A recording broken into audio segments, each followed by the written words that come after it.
around my story. Hi, I'm Gamila. Have you ever experienced a life problem?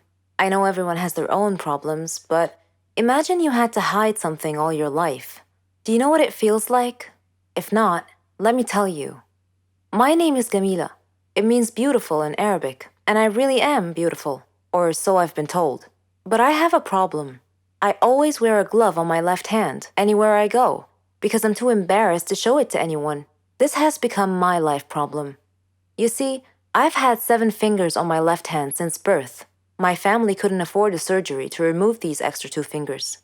It would have cost a lot of money, and I would have had to travel abroad because we didn't have clever doctors or good hospitals in my area. So I've been wearing a glove on my left hand since I was young as a temporary solution for this problem. People always ask me about the glove, but I never answer. I just say that my fingers get cold. You would see me in the summer wearing a short, sleeveless blouse and a glove on my left hand. There were a lot of things I had to give up because of my hand. Once, I wanted to play gymnastics. My mom was okay with it, so I went to many places to train, but they all refused to accept me because of my 7-fingered hand, which they considered to be a problem. At school, my classmates would laugh and ridicule me a lot, so I never had a lot of friends, just a few. I got into the college of my dreams. I thought that people might stop this bullying, so I considered taking off the glove. But I was afraid, because I was going to join a new society, so I didn't. I went with the glove instead. I was surprised at the amount of bullying at college, more than I had ever seen. It was a good thing that I decided to wear my glove. There were a lot of bullies there. Then, something happened. It became a turning point in my life. One time, while I was standing and speaking with my friends, one of them suddenly pulled off my glove. This glove was old and wasn't very tight on my hand. I had been intending to buy a new one after school, but they all discovered my secret. Some were astonished, while others started making fun of me and bullying me. I stopped going to university for a whole week. People blamed me for something that wasn't my fault, but that was the story of my life. If I hid away now, I'd be in this mess forever. So I decided never to wear that glove again. I decided to face my fears. I am beautiful enough to live a good life. I decided to ignore all the bullies and take care of myself. I went to my college. I didn't care about people's opinions. I focused on my studies, had great success, and proved to myself and to others that I was not disabled. The disabled can't think or succeed. Later, when I was attending a lecture by a famous doctor, he noticed my hand and offered to operate on it and make it look normal. This surgery would be the first of its kind in my country, and I accepted. When I saw my hand after the surgery, I couldn't believe myself. Bullying can ruin people's lives, but as they say, no one can make you feel inferior without your consent. I don't really like Indian movies because the actors are always overreacting, and the movies are not logical at all. But this is just my personal opinion. However, I've discovered that there are stories stranger than Indian movies. Let me give you a real-life example. I'll tell you a story about a young woman named Samantha. Samantha was a beautiful girl with blonde hair and green eyes. She lived with her grandmother after her parents died in a horrible car accident. The whole country read about it. She had many friends, and all the neighbors liked her. They considered her the most beautiful girl in town. Many had proposed to her, but she didn't care much for them. One day, Samantha was walking alone down the street after visiting one of her friends. Suddenly, she had an eerie feeling that someone was following her. She began running and crying for help. Her follower began running and stopped her. He was an ugly man, pointing a knife in her direction. He asked her to hand over her purse. She threw it at him and made a run for it. The man said wait and made to stop her, but another man appeared out of nowhere and punched the thief, who fell unconscious. The brave and good Samaritan picked up Samantha's purse and handed it to her. He was very handsome, with green eyes, soft hair, and an amazing smile. He escorted her back home, and she felt that he was her knight in shining armor. She went inside and hugged her grandmother tight, who was a little surprised but smiled. Samantha was so happy that she gently pulled her grandmother to her feet, and they whirled around and danced playfully. The very next day, she was surprised when she answered the doorbell. Steve, the tall, handsome man, was standing there, holding flowers. He proposed to her, and she said yes. Thus began their love story. Then one day, Samantha was standing in the kitchen preparing dinner. Steve and her grandmother were out, but they were supposed to be back soon. Samantha had everything ready, and she set the table. The house door opened, and Steve walked in. Samantha went to greet him, but she felt dizzy and fainted. Steve quickly took her to the hospital. The doctor congratulated Steve, saying that he was going to be a father. Steve was ecstatic, but Samantha was not. Instead, she was shocked and nervous. She said that she was too young to have kids, that she wasn't ready to be a mother. Steve was taken aback and said, "But why? Don't you want him?" Things were different from that point on. Samantha tried to get an abortion several times, but Steve was always stopping her. She couldn't accept it. She blamed Steve, but Steve couldn't understand her. In her 7th month of pregnancy, Samantha was with her grandmother at the supermarket when she saw a small boy run onto the road. Fearing he might get run over by a car, Samantha quickly pulled the boy off the road to safety. The boy's mother saw what happened and thanked Samantha, feeling so grateful and relieved. Samantha was crying at the moment and replied, "No need to thank me. I'm going to be a mother like you soon." For the first time, she was beginning to feel real affection for the baby. "Forgive me," she silently thought to herself. She tried to contact Steve many times to tell him that she had finally accepted. She was ready to become a mother, but he never responded. Finally, the day had come. Samantha went to the hospital to give birth. After the surgery, she was very tired. Nevertheless, when she woke up, she immediately asked for the baby. Her grandmother handed her the child. It was a daughter, and she was so beautiful. The nurse tried to take the baby out of her arms, but Samantha refused, wanting to hold her for as long as she could. The next day, Samantha heard a big commotion, and she had a feeling of dread that something bad had just happened. It was confirmed when she saw her grandmother's face. She asked what had happened, and her grandmother told her that a child was missing and had apparently been kidnapped. Samantha's pale face slowly pleaded, "Please don't tell me that it was my daughter." When her grandmother nodded, Samantha broke down and began crying and wailing in pain. The nurses tried to calm her down, and when she did, her grandmother came over to her and handed her a note. It had been found in her missing daughter's hospital crib. It was in Steve's handwriting. It simply said, "If you don't want her, I do." Then Samantha fainted. For many years, she tried finding her baby, but couldn't. Steve and her daughter had vanished into thin air. She felt as if time had stopped for her, but Steve didn't feel that way. He raised their daughter into a beautiful young woman. He named her Margot. Whenever Margot asked about her mother, Steve would always tell her that her mother was dead, but he often told her stories about her mother and how much he had loved her. Margot's intuition, however, told her that her father wasn't being completely honest with her and that he was hiding some big dark secret. One day, Steve fell ill unexpectedly. He called Margot to him and told her that he was very sick and felt that he was going to die soon. He said that he wanted to reveal a secret that he had long kept from her, that her mother was actually alive, and that her name was Samantha. He told her that he had kidnapped her from the hospital at birth because her mother did not want a child. He regretted it and asked Margot to forgive him. He gave her Samantha's address, and soon after, he died.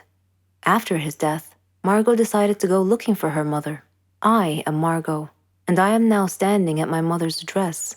At her front door, I cannot predict my mother's reaction when she answers the door and I introduce myself as her daughter, but I'm going to hug her and tell her that I've missed her for so long. I am addicted to food. I suffer a lot. I need help. I've tried to give up, but I fail every time. Hamburgers. Who can give up eating hamburgers, especially with barbecue sauce? I didn't mind this kind of addiction, but I'm getting ahead of myself. Let me begin by introducing myself. I am Patricia, 15 years old, living with my parents and my brother. I lead a quiet life. No interests, no hobbies, except for eating, that is. Food is my faithful friend. It never leaves me. It is my partner, my soulmate. But having food as your soulmate has insidious side effects. A dark side, if you will. It denies me a healthy life, robs me of the energy to play, and causes me to sleep excessively. I would much rather stay at home with a bag of potato chips than go out and exercise. My soulmate ultimately betrayed me, though, last Thanksgiving at my granny's home. She lives in a state nearby. Granny was a clever doctor and an excellent cook at that. She could conjure up something really delicious. On that day, she had prepared barbecue turkey with nuts and other secret recipe ingredients. The taste was so great, as if it had descended from heaven itself. I felt like I was fighting a food war, and I had to win at all costs. I ate and ate and ate. I don't know why, but I just couldn't control myself. I attacked that turkey like it was the last on the planet. But every culinary war with a worthy adversary, such as the barbecued turkey, has its own unique type of casualties. Suddenly, I found myself unable to breathe. I fell to my knees and passed out. The turkey had won. I woke up later in the hospital, though, still clinging to an unfinished turkey leg. The doctor told me that I was gaining way too much weight. He said that I should be put on a diet. Diet? Man, how I hated that word. It hung over my head like the sword of Damocles. It meant depriving me of my passion, my reason for living. I considered eating vegetables in small amounts to be the worst form of cruel and unusual punishment, the worst form of torture imaginable. Imagine thinking of a wonderful, greasy, cheese-laden pizza with all the toppings and then suddenly opening your eyes to find a healthy green salad bowl. But I had reached a turning point in life. One day, my brother was playing on the street, while I was sitting at home gazing longingly at a tempting piece of cheesecake, just sitting there, taunting, daring me to eat it. I struggled mightily to resist the urge, but in the end I succumbed and wolfed it down like a starving animal. Shortly afterwards, I began feeling dizzy, but I was unable to call for help this time, and then I passed out again. I was taken to the hospital.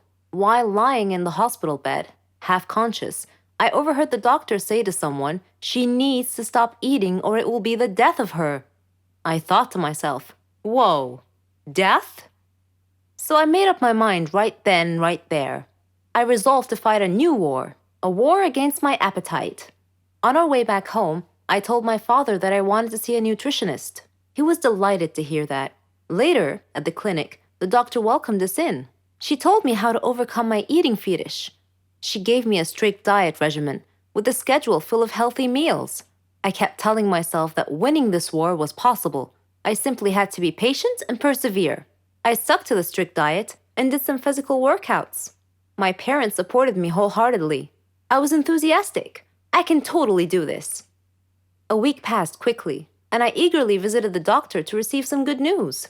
When the doctor weighed me and told me that my weight hadn't changed at all, I was crestfallen. She looked at me and asked me, how was this possible? I told her I didn't know, because I was following her diet thoroughly, though it did require a tremendous effort on my part. Another week passed, and again I went to the doctor. The results were the same. She said to me, "Patricia, are you sure you're following the diet I prescribed for you?" I said yes. She sat there wondering.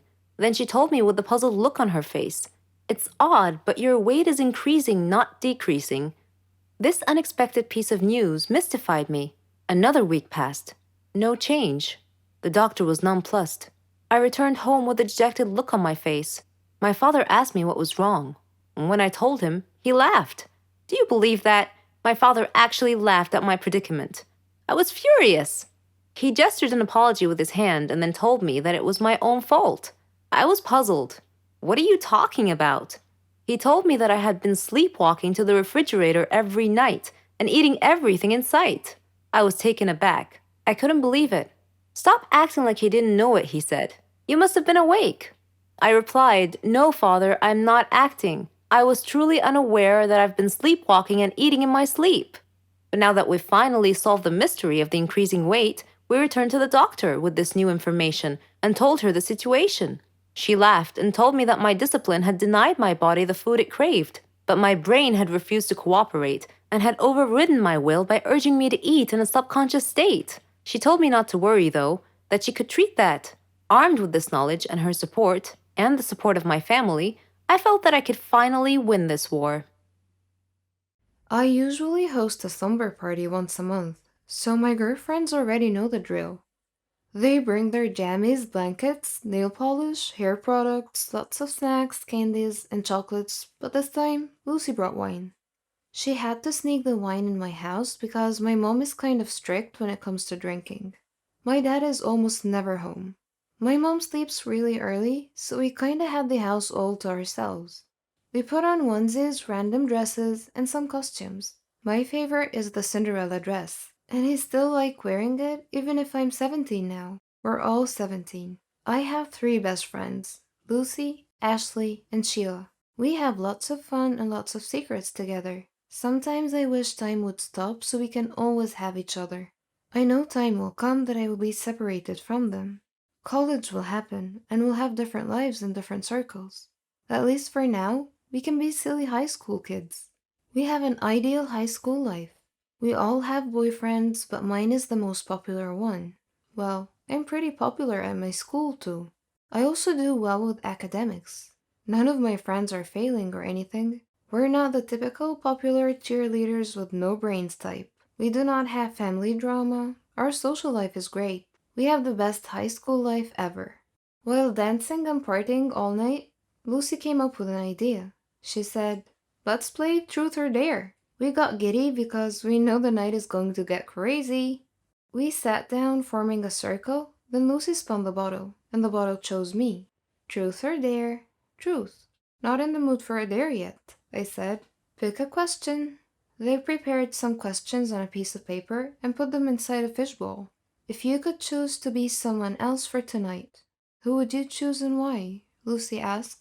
I just laughed and said, "What a lame question. I don't want to be anybody else. I'm awesome. I have an awesome life." Cheers to that, they said. The night passed and I woke up in the middle of the night because I felt like someone was watching me, but when I woke up, no one was around. I don't know how, but my feet just started moving. I walked like I was trying to follow something or someone. My gut feelings are trying to bring me somewhere. Then, in the middle of the darkness in our backyard, I swear I heard footsteps. I felt a sting on my left shoulder. Something poked my shoulder. I removed it. I guess it's a tranquilizer? And then I passed out.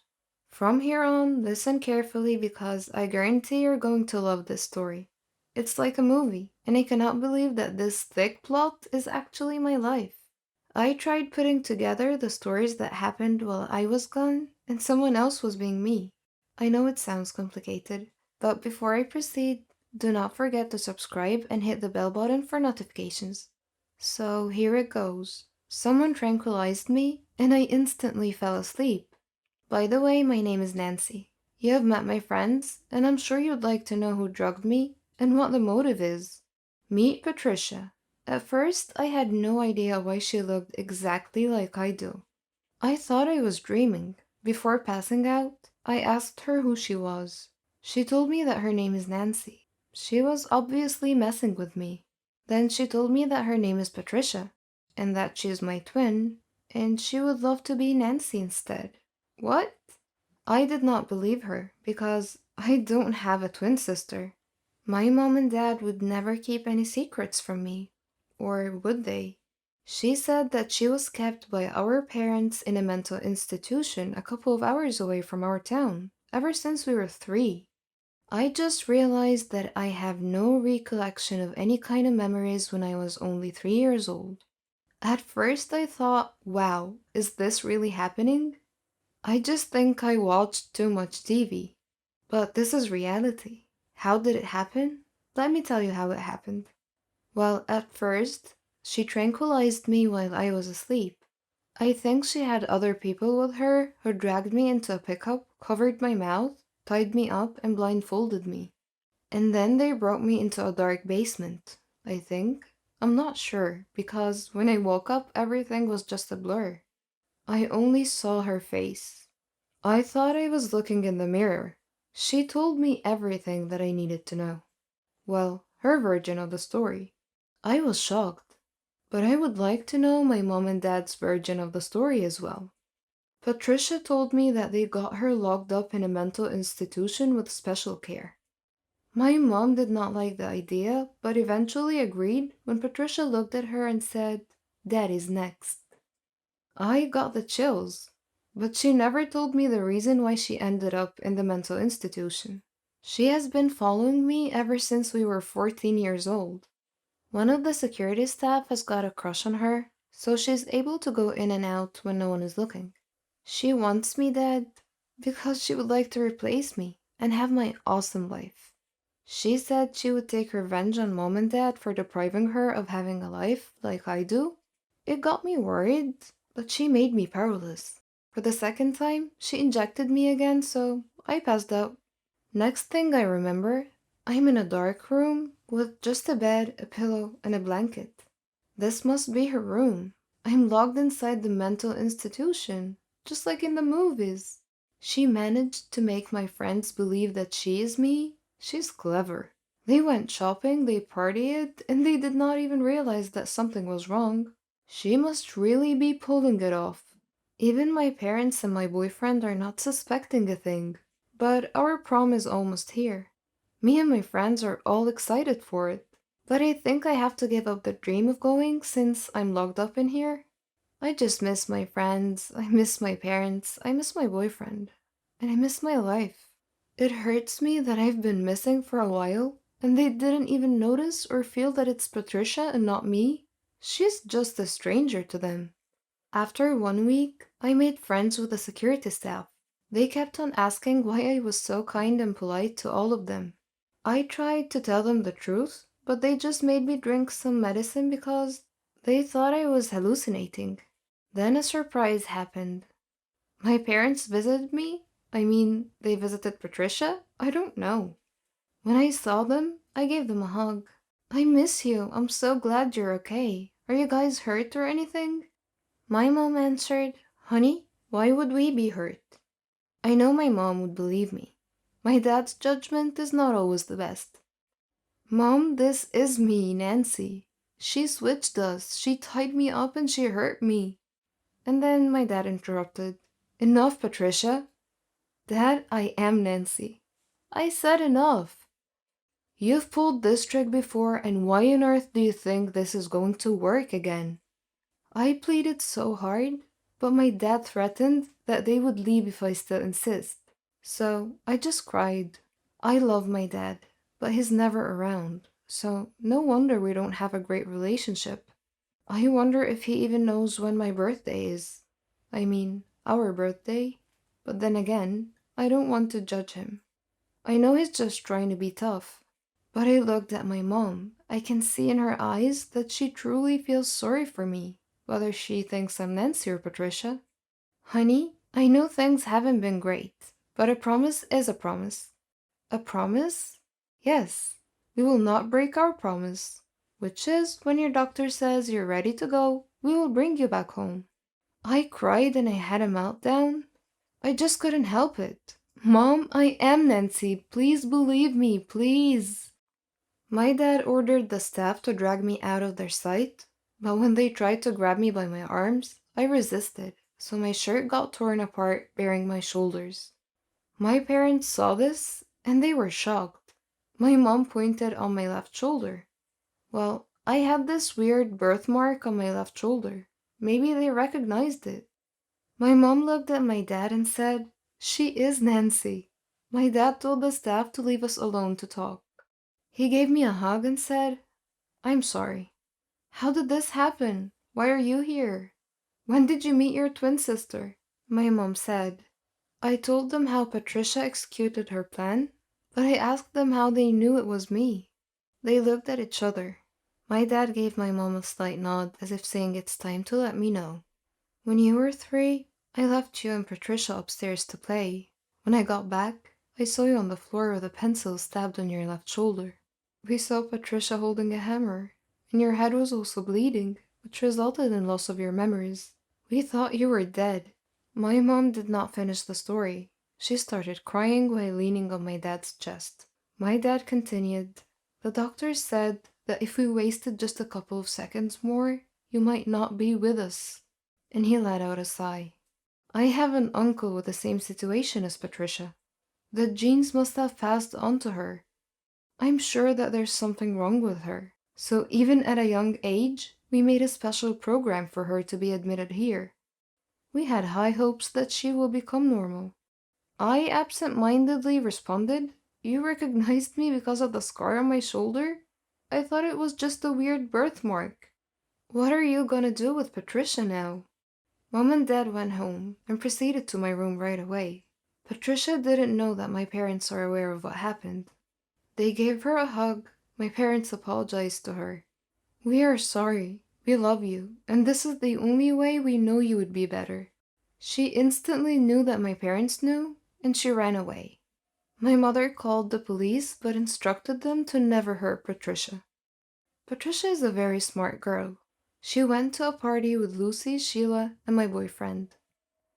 She told them, "I have a twin sister and she's trying to kill me." They just all laughed at her. Then I arrived, but instead of making things better, it validated her statement. "Oh my goodness, there's two of you?" my boyfriend said. I said, "Guys, it's me, Nancy."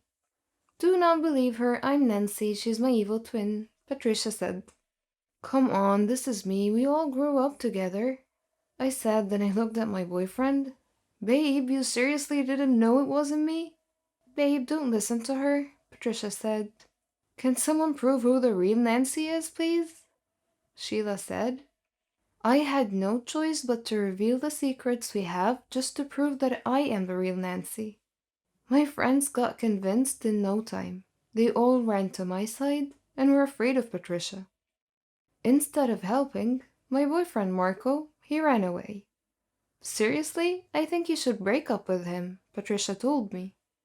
Then to our horror, she pulled out a gun and pointed at us. We all gasped. "I enjoyed having your life, and I'm trying to make it permanent. Oh, by the way, you got accepted to Harvard, but I think I'll be the one going there instead." She pulled the trigger, but surprisingly, Marco jumped in front of the bullet. Turns out he just left to call the police. He went back because he knows something bad is going to happen. Marco was shot, but we heard the police siren. Patricia fired another shot, but thankfully the police were able to stop her. Now, let's fast forward to the prom day. 2 weeks ago, when Marco got shot in the shoulder, and Patricia was put back in the mental institution with more security this time. Good thing is, Mom and Dad decided to visit her more often to help her recover. The doctor said she would be better if we always visited her. I enjoyed the prom. We danced all night, and I finally shared my first kiss with Marco.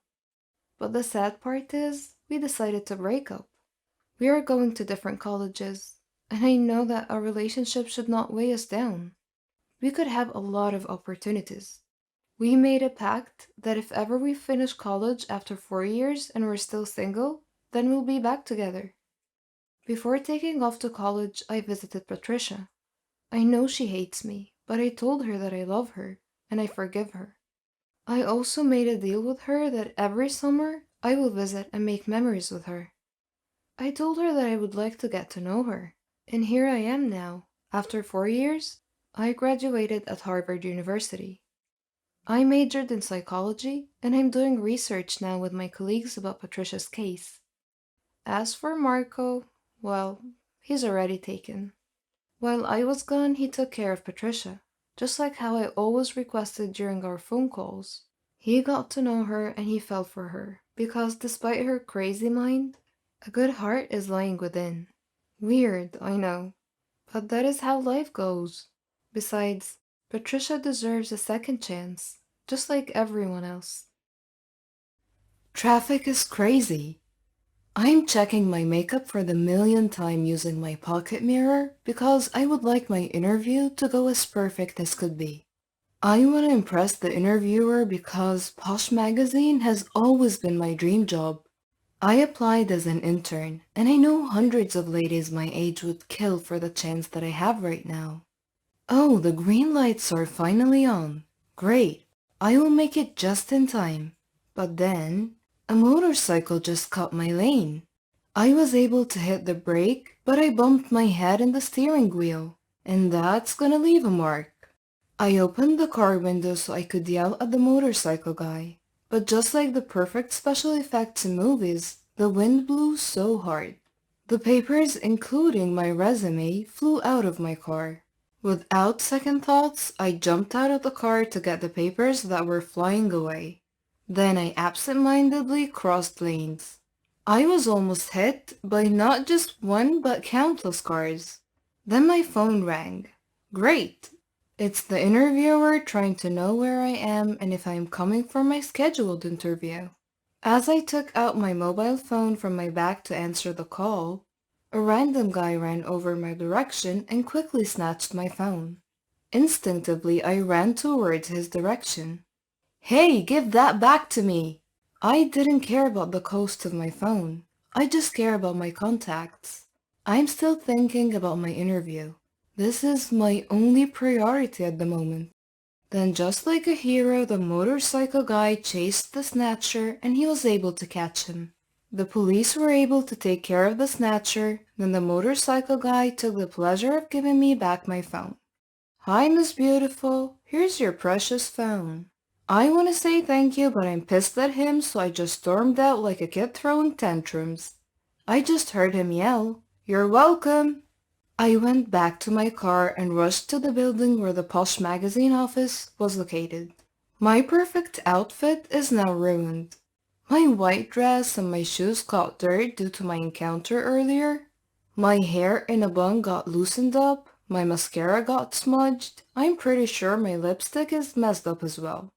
I would love to go to the ladies' room, but there is no time. People are staring at me, and they must think that I'm such a shameless person for applying here looking like this. I chatted with the manager, and I explained what happened to me. Nothing can stop me from being a part of this company. I told them that if it means that I have to do coffee runs and countless errands every day, it would be my pleasure to do it. They loved my spirit, and they hired me. They gave me a tour of the office. I saw where the signature clothes are kept. I also saw the studio where the photo shoots happen.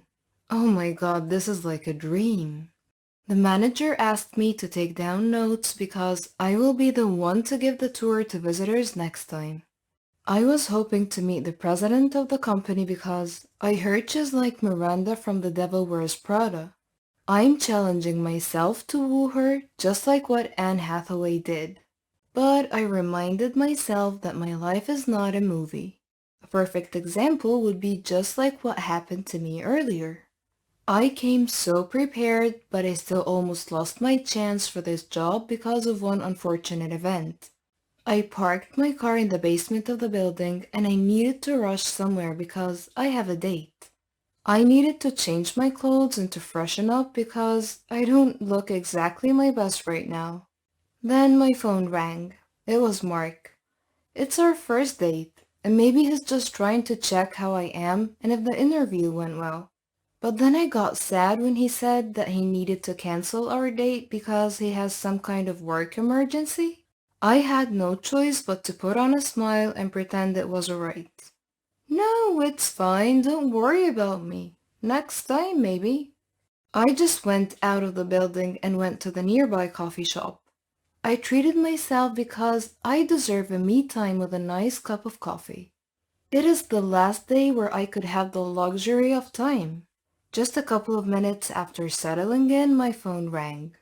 I answered it immediately. It's the manager. Hello?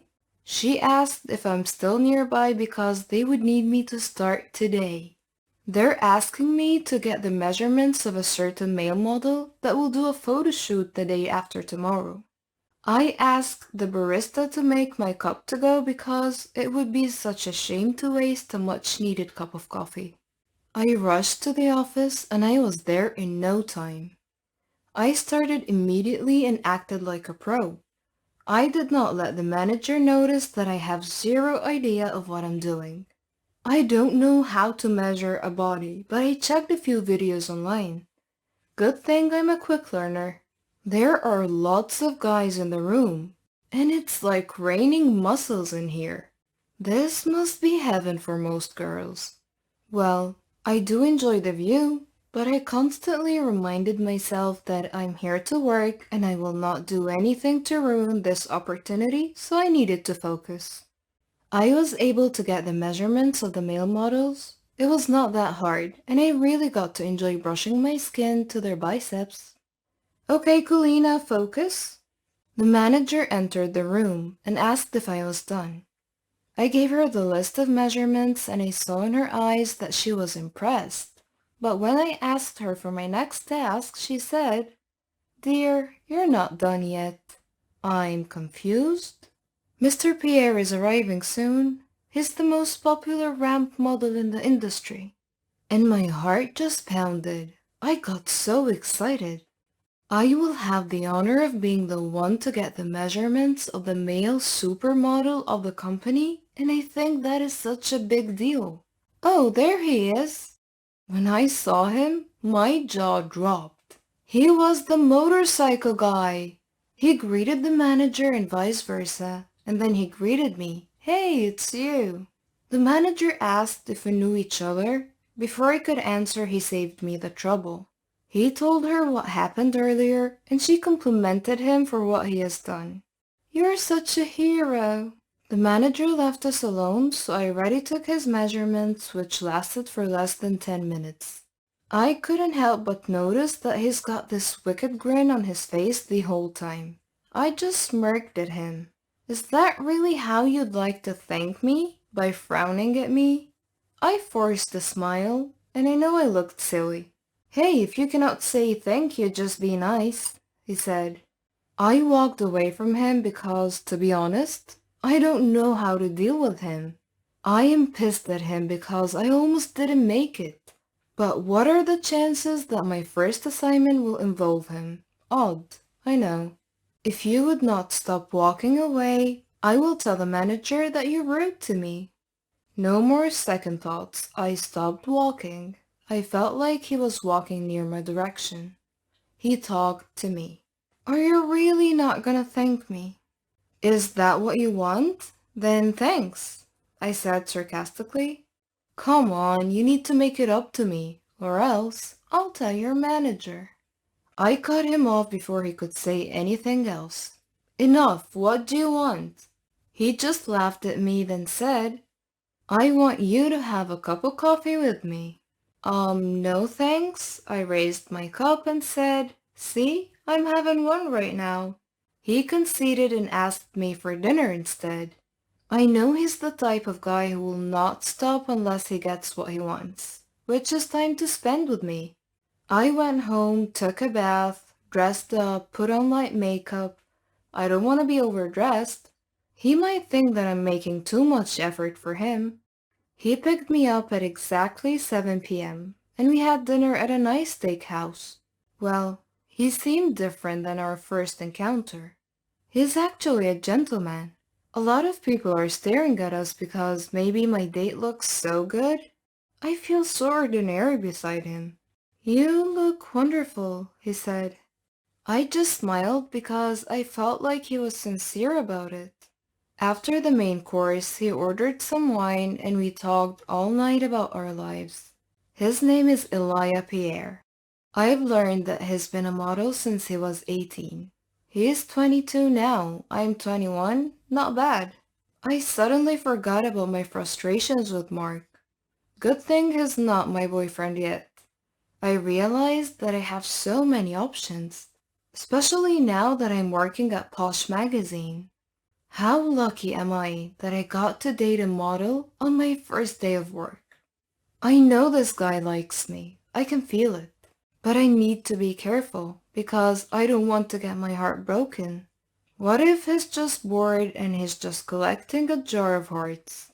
Anyway, I told him that this date is just a one-time thing and that he should just consider it as my way of saying thank you. But then as time passed, we spent a lot of moments together, especially during fashion shows when I assisted the models backstage. We always spent time together by having coffee or eating out after each event. But I told him that I can only promise friendship, nothing more, nothing less. He said that he's good with it as long as he can have me near him. One random moment, I asked him if he already met the president of the company. He did not answer right away. "Yeah, I know her. She's a nice person." "Really? That's not what I heard. He just laughed at me, but we instantly dropped the topic. Then that day came. I met the president, and I don't know, but she looks really familiar to me. A lot of people say we look exactly the same. I disagree because she's so beautiful. She doesn't look like she's almost 40.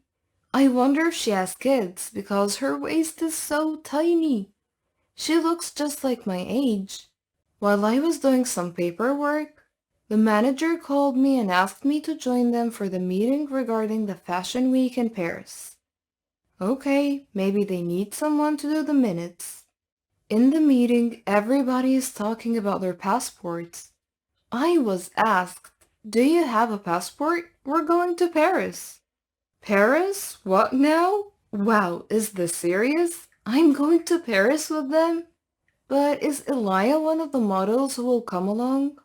During the flight, I'm thinking if Elia would also be there. He mentioned he's been to Paris before, so I would ask him to give me a tour. I was on the same flight with the manager and the president.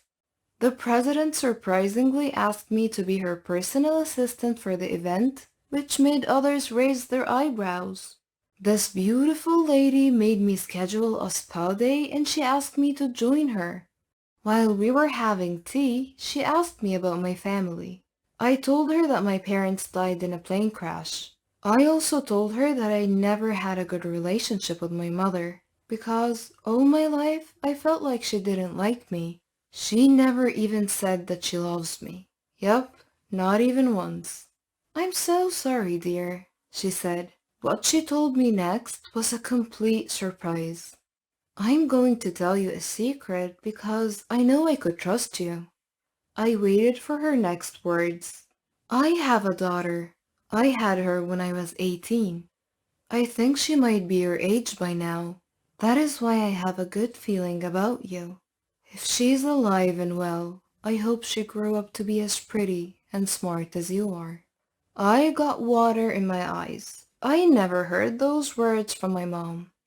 The president and I dressed up after a hot steam session and she asked me if I would love to go shopping with her.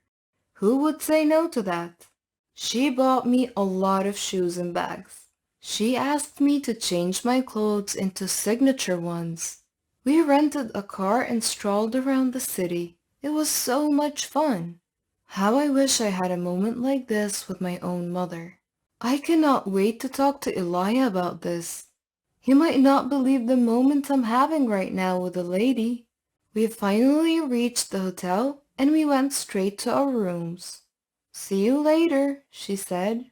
I received Elias' text message. He said that he's not included on the list of the male models that are in Paris, and he also said that he would tell me something important when I arrived back home. And he sounded so serious and strange. Then I noticed that I still have the lady president's purse with me. I offered to hold it so she could enjoy her shopping. I was on my way to the room when I saw Elia. I thought he was not in Paris. I almost called out his name, but I decided to stay quiet and just spied on him. I followed him to check where he was going. Why is he hiding from me? If he is here with another woman, then why is he keeping it a secret from me? I knew it. He's just making me a fool. But then again, why am I jealous? I'm the one who only wants friendship. I followed him still. I hid at the corner to check which room he was going to enter. And boy was I shocked. He entered the room where the lady president was. Are they having an affair? But I heard the lady is not married, so it's not exactly an affair.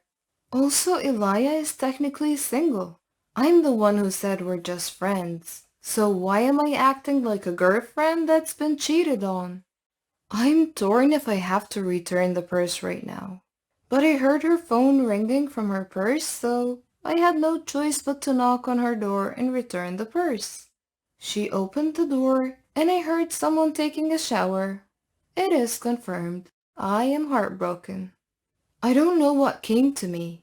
Back to my hotel room, I drafted my resignation letter right away. Then I flew back home using my own money for the ticket. I couldn't stand being there for another day. I know I wasted a good chance, but I need to pull myself together. How can fate be so cruel to me? Is that the universe telling me to realize that I have fallen for Elia? But I guess it's too late. I never should have entertained him in the first place. A few days have passed by. I cried my eyes out and I ate ice cream at my apartment. I live alone, so I'm free to do whatever in my own space. Then one night, the doorbell rang. I thought it was the pizza guy, but I was surprised to see the lady president. I'm hesitant to let her in because my place is such a mess, but she insisted. When she got inside, I was surprised when she gave me a hug.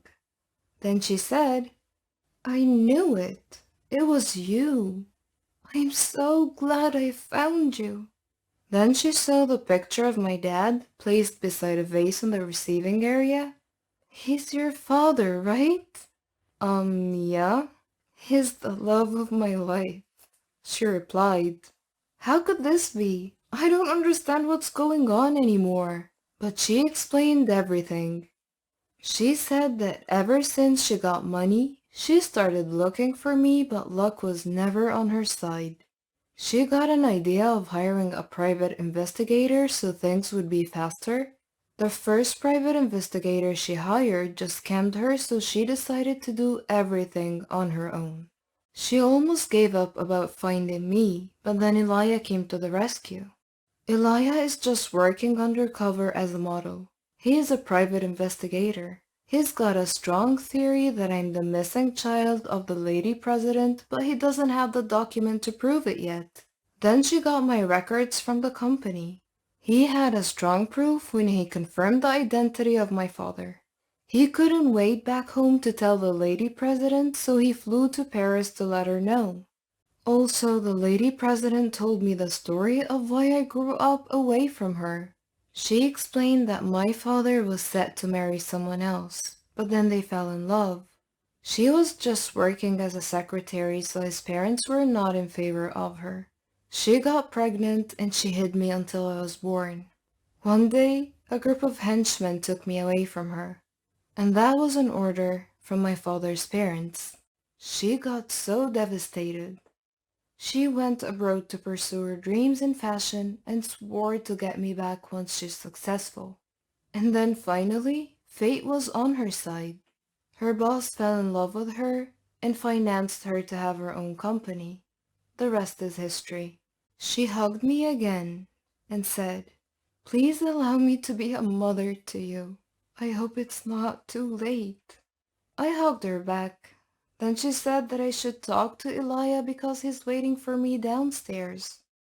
Elia and I were able to patch things up. We stayed as friends because he understood that I have a lot of things to iron out.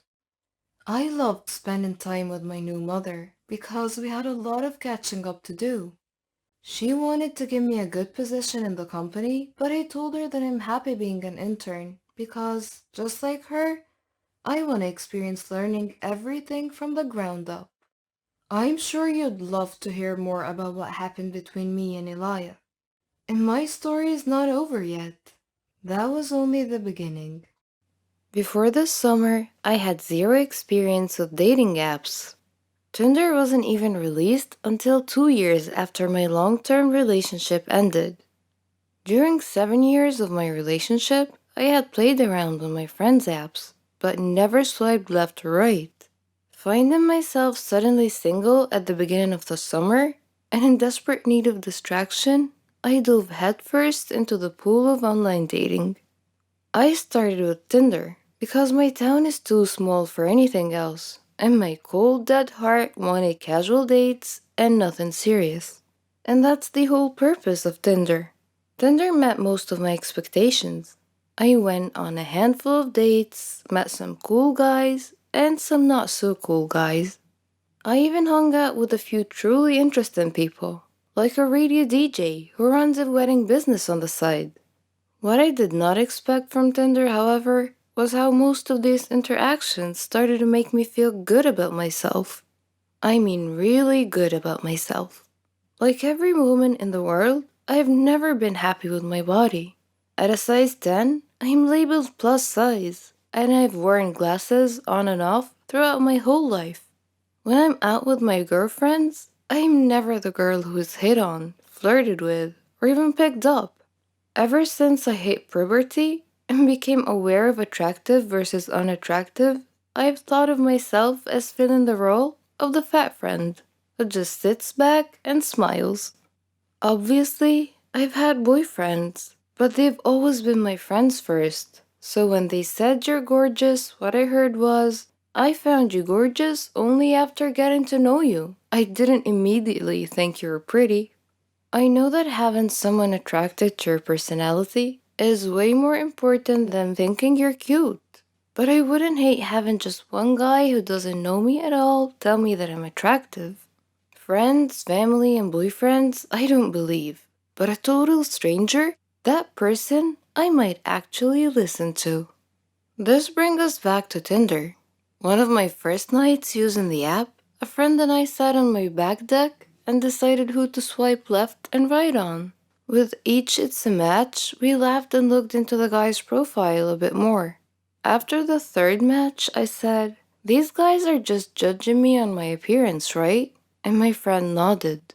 So they're only swiping because they think I'm cute? Or are they just swiping on every girl? We concluded that obviously some of the guys were swiping right on every girl, but the chances of every single guy doing that were slim. We swiped some more. When I started matching with guys who were classically good looking, well, I won't lie, that felt really good. A hot guy actually thinks that I'm attractive? What? No. How could that be? Then the messages started. Some guys went right in with, you're really pretty. Others went in for a conversation first before giving out compliments here and there. I know that this is how people operate on Tinder, but keep in mind that I'm not used to anything. It wasn't until I started meeting with these guys that I wondered, can Tinder actually boost my self-esteem? Two guys asked how someone as pretty as me was still single. I went on a date with one guy who told me in Spanish that I was beautiful. Another guy who I'd met up with a few times asked me, are you looking for something serious? I laughed like a loon in response. It wasn't the question that surprised me. It was the fact that I was coming from an incredibly attractive, incredibly fit guy. Because yes, I'm being shallow and only swiping right on guys who I find physically attractive. When I was done laughing, I said something awkward like, oh, maybe? I mean, I'm not against it. My mind, however, was saying, are you serious? Have you seen yourself? Have you seen me? I was in fact not attractive, but I simply knew how to dress well. I retreated into my unhealthy shell. Soon after that guy, I hung out with a sweet, nerdy medical student who was in town on a vacation. We got along well. The next day, as we met up again, he seemed shocked that I was on a second date. He kept repeating, you're just so beautiful. I never get to do things like this. I don't know how to respond to compliments. And the medical boy shook his head. He said, don't do that. Don't body shame yourself. You're so attractive. Have you seen yourself? You're gorgeous. Something about that guy made my typical self-hate thoughts start to lose hold. Again, I know that this is the type of stuff people say on Tinder, but let's be honest, why put in the extra effort? Unless it's true. Somewhere between the casual Tinder chats, the handful of dates, my mind circled a new thought. Am I attractive? I stared at myself in my full-length mirror. I tried to see what these guys saw. Guys who did not know me at all. Guys who are not being swayed by my personality. And guys who have no reason to compliment me because I'm not looking for another relationship anytime soon. Suddenly I started to see it. Where I used to see unsightly lumps and a stomach I sucked in before turning off the lights, now I see a healthy, curvy, and dare I say it, slender body. Friends, family, and boyfriends have always told me that I'm attractive, but it wasn't until these strangers started repeating it over and over that I actually started to hear it. So, which is boosting my self esteem? Tinder or just plain dating? Or are they working in with one another because without Tinder, I probably wouldn't be dating at all? Romantically, I tend not to put myself out there. I typically wouldn't approach a guy and try flirting with him, for fear of rejection, of course. With Tinder, however, just matching with someone seems to lessen the fear of rejection. Whether you matched with them because they're genuinely interested or you matched because they're saying yes to everyone, seeing that it's a match message eases a tiny bit of the tension that goes into dating. Whether it's thanks to Tinder or not, in the past few months I've discovered newfound confidence. When someone compliments me, I say thank you instead of responding with a self hatred joke. When I meet a date for the first time, I work at being my usual chatty, sarcastic self rather than being shy and quiet. I have flirted with guys and even gave a random musician my number. For once in my life, I feel like I'm someone worth dating, rather than fearing my significant other might be too good for me. Did Tinder give me this confidence boost? Or am I just getting older and wiser? I don't know for sure. But what I do know is that I'm not going to stop online dating anytime soon. Do you remember me? Probably not. I'm the girl that can see the future from Wendy's story. I cannot use my real name for safety purposes. For now, call me Sarah. I might have sounded evil or even crazy in Wendy's story, but believe me, this is not even close to the truth. Let me tell you about myself. I come from an extremely strict family. I'm not allowed to have friends, I'm not allowed to leave the house except for school, and I'm barely allowed to access the internet. I live with my mom, my dad, and my much younger brother. I wouldn't say we're homeless, but we are poor. I discovered my power when I saved my mom's life one time. I was only a kid, and we were picking up my brother from daycare. Right before my mom crossed the street, I blacked out and had my very first vision. I ran out of the car and screamed for her to stop. The second she froze in her place, there was a car accident. She could have died. She cried and hugged me, but never cared to ask how it happened. We're not a close family, so I never told anyone. I kept having those visions ever since. Years later, I learned how to control them. The few minutes of internet I was allowed, I always tried to look for a reason why or how I got my power. I never got an answer. I needed a distraction because I felt lost and like I did not belong. Now that I'm finally in high school, I asked my parents if I could have a part time job after school. They never gave me any money, and to be honest, I needed some.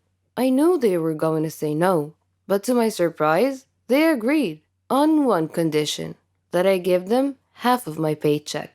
I agreed. I got a job as a waitress in a local restaurant, and it was weird dealing with new people, but it was also so exciting. I quickly made a couple of friends who worked with me. I couldn't bring myself to trust them, but at least I had someone to talk to. One day at the restaurant, I heard some customers talking about something called the dark web. I wondered what it was. After my shift, I casually mentioned it to one of my colleagues. He explained everything to me. It was on my mind day and night. It sounded like a place full of weird people, just like me. With my first paycheck, I bought a new phone and kept it a secret from my parents. I immediately used it to access the dark web. It didn't look scary to me. I entered the chat room and decided I wanted to tell my secret to a stranger. You know what they say. Confide your heart to a stranger. The guy seemed harmless, and he actually listened to me. Next day, I found an email from an unknown address. It was a picture of my house. I got so scared, and I turned off my phone. I went to school, and when I came back, my phone was turned on. There was another email, and it read, "You're going to help us accomplish a few missions. You'll get your share of the money. Meet me at this address at 11 p.m. tonight. If you try to act smart, you'll regret it."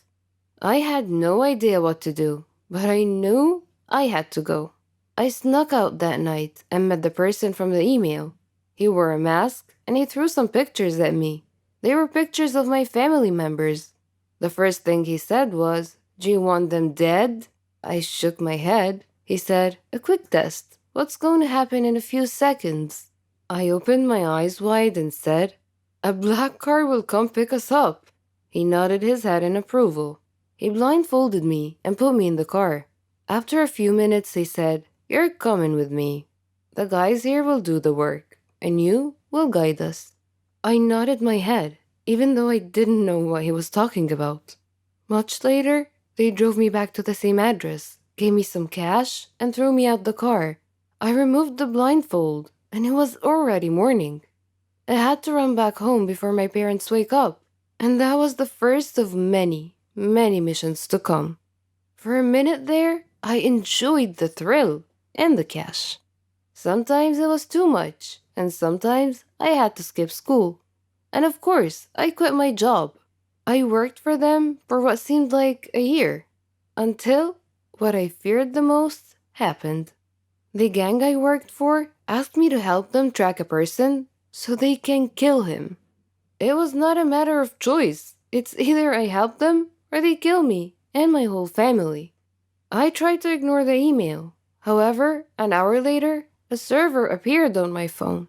It was titled, "We See You," and it was full of pictures from inside my house. 30 seconds later, the page dropped and disappeared. I can't even tell the police. I can't do anything. That is when it occurred to me that the only untraceable person in the whole world is Wendy. Next day at school, I looked all around for her. I finally ran into her in the bathroom. I couldn't utter a word. I only had one hope, that she would hear my thoughts. I focused as hard as I can to think loud and clear. Wendy was fixing her lipstick in the mirror, and after a few minutes, she dropped her lipstick and looked at me.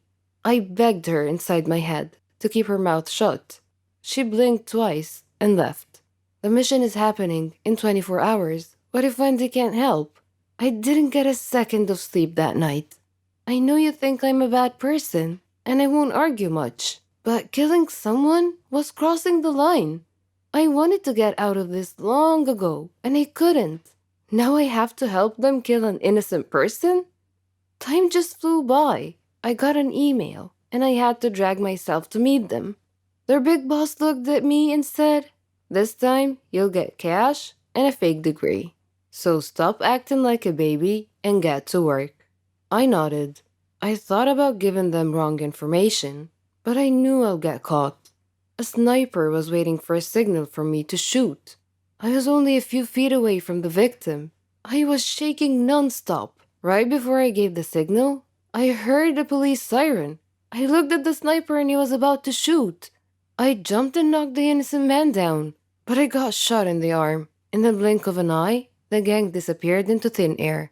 Police called paramedics, and to my surprise, Wendy was here. She practically saved my life. Or are they going to find me and kill me and my family? The police confiscated my phone. My wound was properly taken care of, and they called my parents. To this point, I was not interrogated yet. My parents came, and they couldn't look me in the eyes. A police officer explained what happened and told them, "She's staying with us until further notice." And they all left. Well, except for Wendy. Her dad was cool enough to let her stay with me until police asked her to leave. She looked at me and said, "You owe me one, gangster." And we both laughed.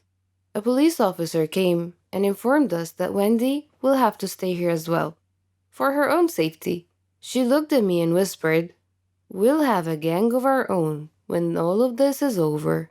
I smiled and didn't say anything. Wendy's face got serious and she asked me, "How am I gonna explain to them what happened in details? We cannot just tell the police we have superpowers." Before I could answer, a police officer came in and took her for questioning. Now, we're both in trouble with the dark web gang and the police. Wendy came back and they took me. She whispered, "We're doomed." I thought to myself so that Wendy could hear me say, "Oh, you think we're doomed? Wait until the gang finds us, and they will." I left the room feeling scared as ever. Do you guys think we'll ever be safe again? Do you think I got Wendy in trouble? Can I ever make up for the mess I made? If you want to know what happened to us, let me know in the comment section below. Don't forget to hit like and subscribe. This time, you get to know the truth about the haunted piano. I left. I went to work. Then I came home and went to bed. Everything was back to normal, just as I told myself it was. Music started playing again. That's when it hit me. This was not paranormal. It couldn't be. It was a cheap trick. Margaret must have programmed the piano to play itself. It was just a prank. A laugh at my expense. That's why the damn thing was free. I ran downstairs to solve the mystery once and for all. Like clockwork, as soon as my foot touched the bottom step, the piano stopped playing. I walked over to it, confident in my new theory. Upon opening it up and exploring all of it, I was surprised by what I saw. It was just a normal piano. Nothing extra was added in its creation to make it play on its own. My calmness was not calm anymore. I stared at the red wood and ivory keys before me and almost felt compelled to ask, "What are you?" Instead, I remained silent. This silence, however, was quickly interrupted by the sound of music as the piano began playing itself once again. I wanted to run, but fear kept me still. I watched the horror unfold. The keys were being pressed down hard, controlled by an unseen force. A haunting peace filled the room as pictures fell from the walls. The house began to shake around me. My eyes darted back and forth in fear. But then I noticed something outside. Standing at my window was a shadowy figure. I ran outside to escape the madness. All the while the song went on. The house continued to shake behind me. The dark figure was nowhere to be seen. Margaret has not rigged the piano to play on its own, but I was not losing my marbles either. This was something entirely different, something out of this world. All at once, the music stopped playing, and the world around me with it. No wind, no cars, no animals, and no people. Nothing. It was the middle of the night at this point. But where were the crickets, the frogs, or even the trees? Where was life outside my home? A little exploration revealed that I was truly by myself. Every living creature in the world had disappeared. What the hell was going on? Why was this happening? I returned home, hoping for answers, but instead, I saw an unsettling sight. It was so dark, I almost didn't see it. Standing completely still next to the piano was the same silhouette from my window. My body was shaking with fear, but the figure did not react. It was frozen like the rest of the world. The shadow was wearing a dark cloak, one that covered its entire body. At its face was nothing but pure darkness. I studied the figure for a few more moments before a familiar sound filled the room. The piano song played, and in an instant, the world returned to life. I fell to the ground, but managed to escape, crawling out the front door and rushing over to my car. I got in and took off with no specific location in mind, happy to be anywhere that was not my own home. I started weighing my options. Destroying the piano came to mind, but the risk outweighed the reward. It could just as easily backfire, angering whatever spirit was hunting its keys. Seeking help wasn't really an option either. The only person who might believe me was Margaret. That was it. Margaret. Maybe she would know what to do. It was late, but I didn't care. I drove over to her place. The dark figure was there, standing at her door. Before I could turn in the opposite direction, it grabbed me by the arm with its bony fingers. Its strength kept me anchored in place, and then it disappeared. I had no choice but to return home. I hesitantly stepped past the piano and walked up to my bedroom, where I locked the door and fell into bed, mentally exhausted. I would not have even a moment of peace, as the song started up again the second my head hit the pillow. But I remained still, sick of the repetition. The banging on my bedroom door that followed, however, succeeded in freaking me out. I jumped out of bed and pushed my dresser to the door, and I hid under my sheet. The banging persisted, but I chose to instead focus on the song, allowing myself to properly listen to it for the first time. Surprisingly enough, it was beautiful. Dark, but beautiful. Its melody soothed me, relaxing me to the point that my eyes grew tired. I fell asleep and I had a dream. The dream world I found myself in was different. It was overwhelmingly vivid and real. Words like surreal and otherworldly just don't cut it. The awareness I had is also difficult to explain. I was completely aware of my surroundings in the sense that I could feel everything about them. I know that doesn't make much sense, but it's the only description I have to offer. The dream was in a forest. It was large, and at its center, a large red tree stood tall. Every fiber of my being knew where I was. This was the blood tree, the precursor to my piano. As I admired the beauty of the blood tree, a person stepped out from behind. He did not speak. He simply pointed at the tree. This is when the piano leaked into my dream. The song played as glowing lines ran up and down the tree's bark. The man put his hand to the wood, motioning for me to do the same. And I did. It was an incredible sensation. My eyes were filled with visions, a glimpse into the blood tree's past. Its bark wasn't always red. Native habitats came up to the tree every year. They would slice their hands open and place them on the tree's trunk. Their blood then dripped to its base, representing the lifelines of their people. It also signified becoming one with nature, feeding the tree life from within. It was the anchor that kept their community together. This is where they gathered and enjoyed life. A place free from worry, a safe place. This was also where the natives buried their dead. After that, one of the elders would play a song, the same song my piano played every night. It was their song of death. When it was all over, a final offering of blood was taken from the fallen and painted on the blood tree, granting their spirits safe passage to the afterlife. When the vision stopped, my new friend released his hand from the bark and pulled out an unusual instrument. He began playing the song of death, but then stopped. He handed it to me and motioned for me to play instead. I wasn't sure what he was up to, but felt no need to deny his wishes. With little practice, I was able to get the hang of the instrument and play the song. As I played, the blood tree began wilting, its bark changing from red to black. My friend was ecstatic. For one reason or another, this is what he wanted.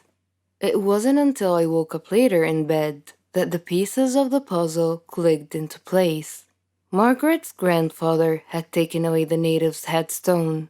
He violated their connection to nature as well as with one another. The tree and its spirits had to be put to rest, and once and for all, there was only one way to do this. I can't explain how, but I knew I needed to play the Song of Death on the piano, the whole way through without interruption. It was the only thing that would break the curse. I ran downstairs and put my plan into action. When my hands touched the keys, the house violently shook, knocking frames and furniture all over the place. I kept my composure. Out of the corner of my eye, I saw the dark figure standing at my window again. Still, I continued. I had an obligation to preserve, if not for the tree or its ghosts, then for myself. The nightmare had to end. They roamed around the room, sometimes next to me, other times breathing down my neck. I paid no attention on the outside, but my bones were shaking. I had come too far to lose my balance now. Just as the shadowy figure sat next to me at the piano, I struck the final note of the song. The madness around me stopped. I turned to the figure beside me, and it was the native from my dream. He threw me a thankful smile before vanishing. My work was done. Months have passed, and the piano remains in my living room, quieter than it's ever been before. I even play it from time to time. If there's one thing you can take away from my experience, it's to be mindful of the things that make sounds at night. Try your best not to be frightened, and please let this tale be a warning to you. Don't ever buy strange things from Craigslist. You'll thank me later. My name is Keanu, and I'm 13 years old. I am a psychopath. I freely admit it in front of all of you. I attribute my sickness solely to my father, because any story about a cruel father pales in comparison to my father. He would abuse me physically, mentally, verbally, and emotionally in every given moment. He left no stone unturned in this regard. He would beat me into unconsciousness. He accused me of being the cause of my mother's death, who died during my childbirth. Whenever Dad had any problem at home, he would accuse me of being the cause of it. One time he even beat me at school when my teacher called him to school because I had beat up my classmate who had beaten me up first. I tried to explain to him, but he wouldn't listen, and he just beat me even more. One day, it was fun day at school, and everyone was supposed to invite their parents to visit the school for party and introduction activities. I chose not to invite my dad, so I was alone at the festivities. I felt envious of all my classmates for having loving parents to have fun with. My teacher noticed me alone, came over and offered to be my parent for the day. I was so happy. We had great fun together. Miss Linda had lost both her husband and her son in a plane crash, only she had survived. After fun day had passed, Miss Linda showed more interest in me. She would bring me sandwiches and spend time with me during breaks. I thought of her as my mom. When I succeeded in my final exams, she hugged me with tears of joy. I unconsciously said, "Thanks, Mom." I went home happy that day, but had to face my dad again. He asked me why I was late coming home, and I told him about having to pass my final exams. He didn't believe me, though, and asked me to show him proof. Unfortunately, I had none, so he began kicking and punching me. There was a knock on the door. He tried to block me from opening the door, but I managed to open it. Miss Linda was standing there. She glanced at my bruises and bloody face and moved between me and my dad to protect me from further abuse. Dad snarled and threatened her with a beating if she didn't leave immediately. But she hit him in the eyes with a blast of mace or pepper spray, and he went down to the floor in extreme discomfort, grabbing at his eyes. Miss Linda called the police, told them about Dad's child abusive nature, and had him arrested. Now I live with Miss Linda as my new mom. Dad is in prison, where I hope he stays till he dies or rots. Either outcome is okay with me. My name is Ricardo. Though I am a 21-year-old, my body is the size of a 10-year-old boy because I was born with a disease called Prader-Willi syndrome, PWS, which stunted my body growth while allowing my mind to continue developing.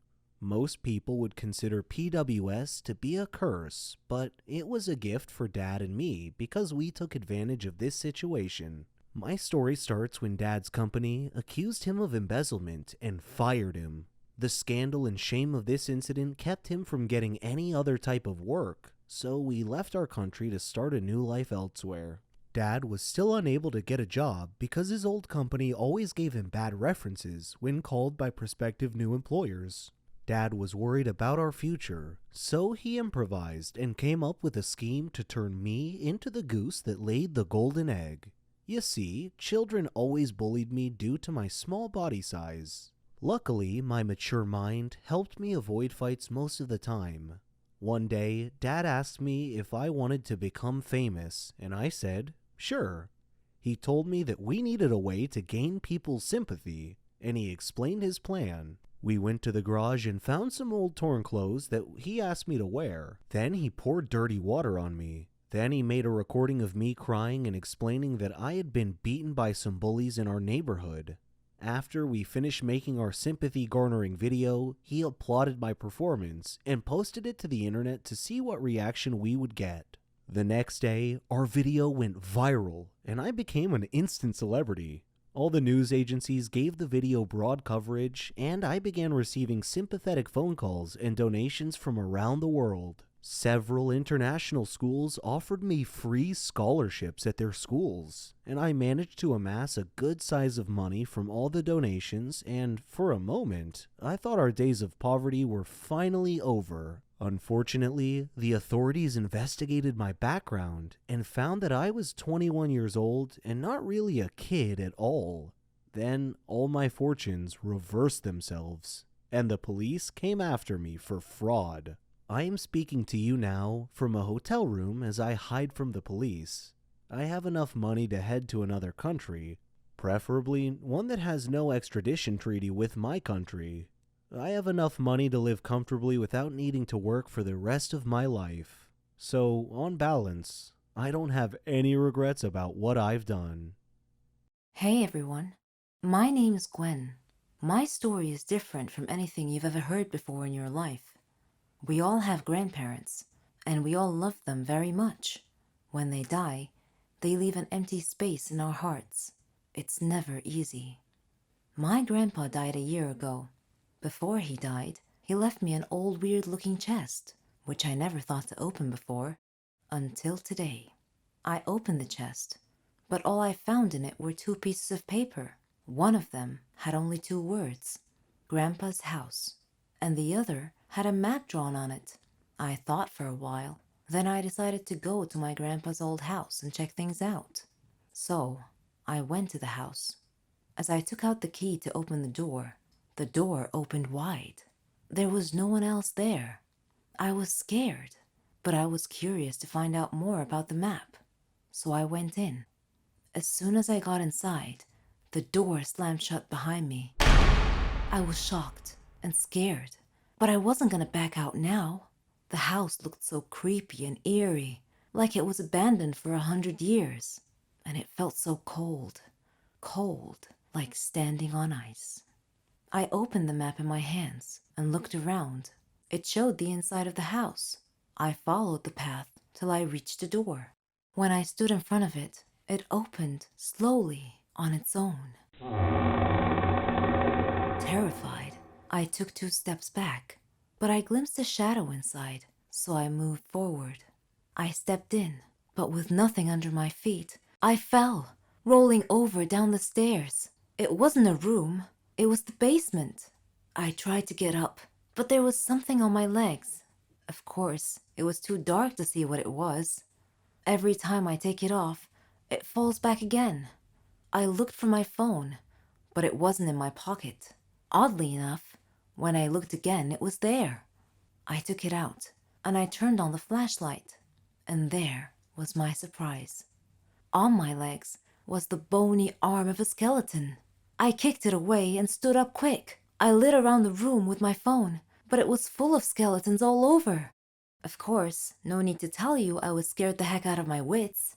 What happened next was beyond the understanding of an average person. The eyes of one of the skeletons turned bright red, and they were staring right at me. My feet started moving backwards automatically, and I found 2 bony hands clasping my neck. I freaked out, but then, suddenly, all the skeletons moved and stood in 2 lines, clearing a path for me. The map in my hand was glowing and indicating a place in the room. I moved towards it, slowly, as my knees buckled together. There was a huge chest. When I opened it, I found a ton-load of money. Strangely enough, all the skeletons had disappeared, and the furniture in the room was floating around the air. I got scared, and I ran for it, but I came to the stairs, and I found the door locked. It wouldn't open. The skeletons appeared around me once again, and they were pulling me off the stairs.